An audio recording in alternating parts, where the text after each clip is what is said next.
Kung naaalala nyo mga idol, ng nakaraang buwan ay nag-post ako ng may nasusunog dito sa likod ng hindahan. At ito po yung lugar na to, ang nasunugan. Ayan, mga idol.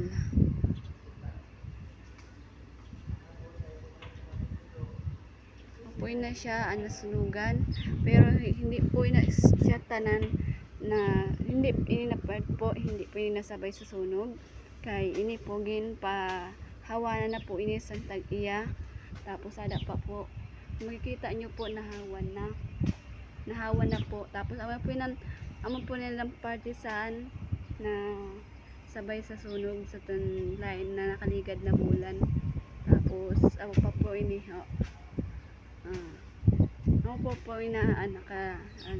pero yun mga kay halata man po niyo na hindi po nakasabay sa na sabi na sunog. Kay ina po siya ay hinaharapas na po ng mga construction worker dito sa tinatabahuan ko din po, at bawal kasi itong maipakita kung saan na lugar to, kaya hindi ko babanggitin kung saan to.